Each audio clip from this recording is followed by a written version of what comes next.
Siz artıq 2 gündür ki dalbadal istintaqa ifadə verirsiniz. Nə ilə maraqlanırlar? Hansı maddənin cinayət işi qaldırıblar? Ümumiyyətlə, məqsəd nədir? Cinayət işi qaldırılıb 284-cü maddənin 2-ci bəndi ilə bu dövlət sirrinin yayılmasının, yəni yayılması ilə bağlı cinayətin xüsusi ağır forması nəzərdə tutulur, ağır nəticələr verdikdə. Bu əslində çox maraqlı hadisədir. Məhz bu maddənin seçilməsi, məhz bu maddə ilə cinayət işinin açılması. Bugün nəhayət ki, biz cinayət işinin açılması barədə qərarı görə bildik. Qərarı İstintaq İdarəsinin rəisi, ağır cinayətlərə dair işlər üzrə İstintaq İdarəsinin rəisi Eldar Əhmədov imzalayıb və qərarda göstərilmir ki, bu ağır nəticələr verdikdə ifadəsi, yəni niyə məhz 2-ci bənd nəzərdə tutulub ki, hansı ağır nəticələr verilir, bu qərarda göstərilmir və qərarda konkret olaraq ifadə olunmur ki, bu mən yaydığım materialın həqiqətən də sənəd olub-olmadığı təsbit olunubmu, bax bu göstərilmir. Sadəcə göstərilir ki, bu dövlət sirrinin yayılması halı kimi ehtimalı var burada və ona görə də cinayət işi açılır. Bu çox maraqlı bir məsələdir, çünki mən yaydığım materialda söhbət gedir çox yəni qəribə, spesifik bir hadisədən. Yəni əgər bu sənəd doğru olsaydı, onda belə məlum olur ki, bu sənəd həqiqətən sənəddirsə, yəni bu həqiqətən sənəddirsə, onda belə məlum olur ki, Milli Təhlükəsizlik Nazirliyi sıravi bir müxalifət partiyasının üzvünü videosunu çəkib, bu gizli yataq səhnələrindən gedir söhbət. Videosunu çəkib, sonra onu şantaj eləyib və əməkdaşlığa cəlb eləyib. Sonra da əməkdaşlıq edərkən ona maaş da təklif edir ki, o hər ay bu maaş müqabilində, alacağı maaş müqabilində müxalifət partiyaları arasında təfriqə salsın və informasiya ötürsün. Sizi həbs edə bilərlərmi və bir də niyə məhz 2-ci maddə ilə ağırlaşdırıcı nəticələrə səbəb olduqda? Çünki burada birinci dövlət sirrinin yayılması təsdiq olunmalıdır. Deməli, araşdırma aparılıb, belə görünür ki, təsdiq olunub ki, dövlət sirri yayılır, cinayət işi başlanıbdır. Və 2-ci nəticə, səbəb nədir? Bununla bağlı istintaqda sizdən bir şey soruşurlar. Yəni, ağır nəticələr məsələsi mənə aydın deyil və əslində mən həm bu gəldiyiniz birinci nəticə ilə bağlı, həm ikinci nəticə ilə bağlı suallar verirəm. Yəni ki, siz Milli Təhlükəsizlik Nazirliyindən soruşdunuzmu ki, bu sənəd həqiqidir, yoxsa yox? Siz nədən belə qərara gəldiniz ki, bu ağır nəticələr verib? Bu sualları verirəm, mənə bu suallarıma cavab vermirlər və yəni, ümid edirəm ki, istintaqın gedişatında, hansısa nəticəyə varanda istintaq, biz bu suallara cavab tapacağıq. Amma ki, mənə suallar nədən ibarətdir? Kim verib sənədi, hansı şəkildə ötürüb həmin sənədi və necə ötürüb, hansı məqsədlə ötürüb sənədi? Mən də bu suallara bildiyim kimi cavab verirəm. Bu, mən dediyim kimi, bu məlumatı mənə keçmiş MTN işçisi ötürüb. Mən həmin keçmiş MTN işçisinin kimliyini açıqlamıram, çünki KİV haqqında qanun mənim üzərimə bundan bağlı vəzifə qoyur. Və mənə israrla, hərdən bu müstəntiqin tonu israr çərçivəsini aşır.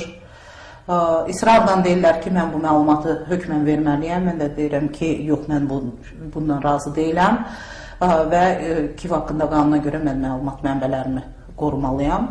Əgər həmin məlumat mənbəyi yəqin ki, izləyir vəziyyəti, xəbərləri, özü belə qərara gəlsə ki, bu məlumat açıqlanmalıdır, ya özü açıqlayar, ya da mənə xəbər eləyər ki, mən bu barədə məlumatı çatdırmaqda azadam. Amma söhbət nədən gedir? Bunlar müstəntiq çox israrla deyir ki, mən bu məlumatı verməliyəm.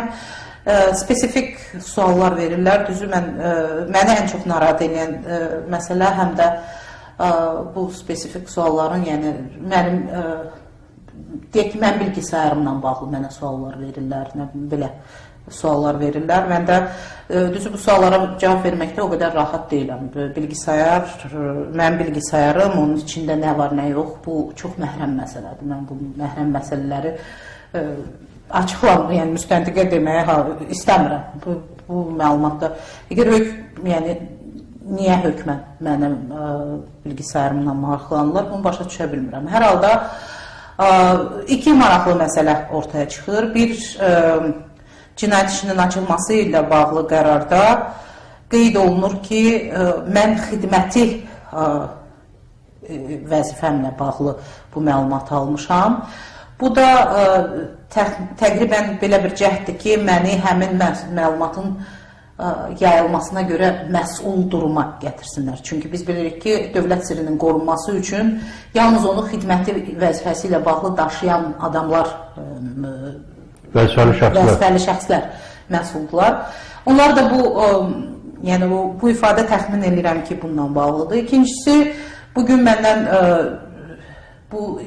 buna iltizam da demək olmaz, çünki bu iltizam deyil, amma dedilər ki, mən xəbərdarlıq etməliyəm. Hara getsəm, bunları bu barədə əvvəlcədən məlumat verməliyəm. Bir də dedilər ki, xəbərdarlıq etdilər ki, mən istintaq sirrini, istintaqla bağlı məlumatları heç kimə deyə bilmərəm. Mən də yəni mən xəbərdarlıq edildiyim barədə kağıza qol çəkdim, amma şifahi olaraq da onlara bildirdim ki, yaxşı olar ki, mənə heç bir istintaq sirri verməsinlər, çünki xasiyyət etibarilə sir saxlayan adam deyiləm. Həbs olunma ehtimalınız nə qədər realdır, nə qədərdir?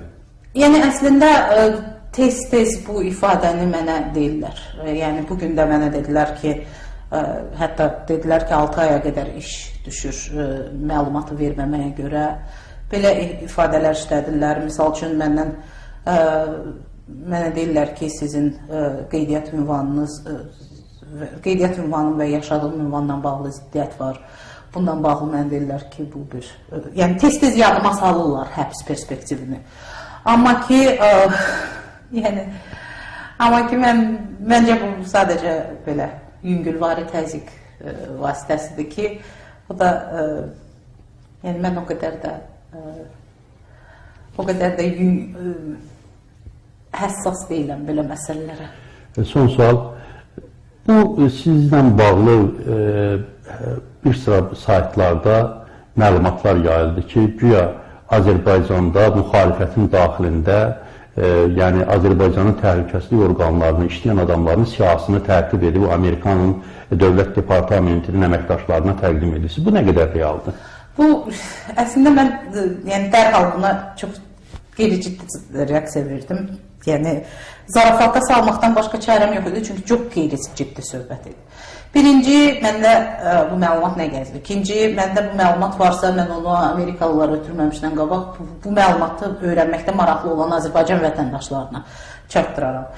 Üçüncüsü, bu nə absurd, o siyahının özü absurd idi, məlumatlar absurd idi. Senatın 2 işçisi gəlib, bunlar Xarici Əlaqələr Komitəsinin işçiləridir. Mən həqiqətən onlarla Art Garden restoranında görüşmüşəm. Və hətta bir detalda deyim, lap maraqlı gəlsin.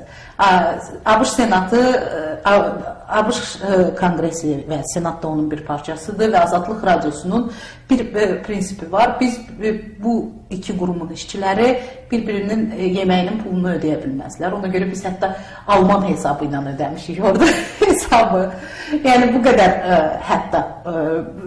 Yəni, olub belə bir görüş. Həmin görüş keçirilən vaxtı restorana Ceyhun Osmanlı gəldi. Çox maraqla baxırdı biz tərəfə. Ceyhun Osmanlı, bilirsiniz, hökumət yönümlü deputatlardan biridir. Və mən əminəm ki, onlarda suallar yarandı ki, bu nədir? Bunu necə sonra istifadə eləmək olar və s. Oturub Xədicə 2 Amerikalı ilə söhbət edir. Yaxşı. Eləmişəm. Sonra söhbət eləmişəm. Mən də o siyahı, yəni belə bir siyahı hazırlamıram. Siyahı olsa bunu birinci paylaşaram, Facebookda paylaşaram, Kivdə paylaşaram və Azərbaycan vətəndaşları bilsinlər kimi işdir. Yəni, çox gülməlidir. Yəni, zarafata salmaqdan başqa da çarəm yoxdur. Mən də zarafata saldım, dedim ki, əvvəl dedim, yəqin bu yazının müəllifi masanın altında oturubmuş, qulaq asırmış bizim dediklərimizə. Hərdən masadan yerə düşən yeməkləri də yığılmış, ona görə bəzi hallarda yaxşı eşitməyib, söhbəti təhriflərə yol verib. Sonra başqa zarabat verdim ki, biz Zulu xalqının imperiyasını bərpa etmə planlarını Amerikalılara ötürmüşük. İndi bu plan ifşa olunub deyə Eynullah Fətulayev tərəfindən biz gərək plan B-yə keçək. Başqa nə çarəm var? Gərək bir zarafata salam, neyniyəm?